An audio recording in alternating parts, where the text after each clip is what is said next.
ಓಂ ನಮಃ ಶಿವಾಯ. ಶ್ರೀ ನಂದೀಶ್ವರರ ಆಶೀರ್ವಾದ ತಗೊಳ್ಳಿ ವೀಕ್ಷಕರೇ.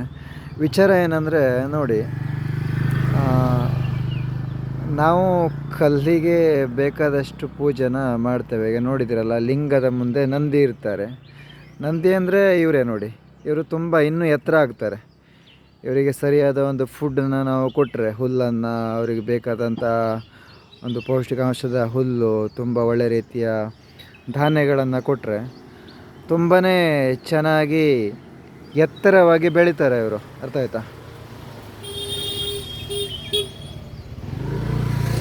ಅದಕ್ಕೋಸ್ಕರ ನಾವು ಆ ದೇವರಿಗೂ ಕೈ ಮುಗಿಬೇಕು, ಮಾಡಬಾರ್ದು ಅಂತಲ್ಲ, ನಂದೀಶ್ವರರಿಗೂ ಕೈ ಮುಗಿಬೇಕು, ಕಲ್ಲಿನ ವಿಗ್ರಹಕ್ಕೆ ಕೂಡ. ಆದರೆ ಇಂಥ ಒಂದು ನಂದೀಶ್ವರರಿಗೆ ಹುಲ್ಲನ್ನು ಕೊಡಬೇಕು, ಮೇವನ್ನ. ಆಗ ನಮಗೆ ಹೆಚ್ಚಿನ ರೀತಿಯ ಅನುಗ್ರಹ, ಆಶೀರ್ವಾದ ನಮಗೆ ಶಿವ ಅವರು ಕೊಡ್ತಾರೆ. ಅಂದರೆ ದುಡ್ಡು ಕೈಯಲ್ಲಿ ನಿಲ್ಲುವಂಥದ್ದು, ಹಾಗೆ ಹೆಚ್ಚಿನ ರೀತಿಯಲ್ಲಿ ಒಳ್ಳೆಯದಾಗುವಂಥದ್ದು, ಅನುಗ್ರಹ ಸಿಗುವಂಥದ್ದು ದೇವರಿಂದ ಎಲ್ಲವೂ ಕೂಡ ನಮಗೆ ಆಗುತ್ತದೆ. ನೋಡಿ, ಇದು ಇನ್ನೂ ಬೆಳವಣಿಗೆ ಎಷ್ಟಿದೆ ಅಂತ. ತುಂಬಾ ಎತ್ತರ ಆಗ್ತಾರೆ ಇವರು. ಅರ್ಥ ಆಯ್ತಾ? ಇದಕ್ಕೆ ಕರೀತಾರೆ ಶಿವನಂದಿ ಅಂತ. ಅರ್ಥ ಆಯ್ತಾ? ಶಿವನಂದಿ ಅಂತ ಇವರಿಗೆ ಕರೆಯೋದು. ಹೇಗಿದ್ದಾರೆ ನೋಡಿ, ಶಿವನಂದಿ ಅಂದ್ಕೊಳ್ಳೆ ಬಂದುಬಿಟ್ರು ಹತ್ರ.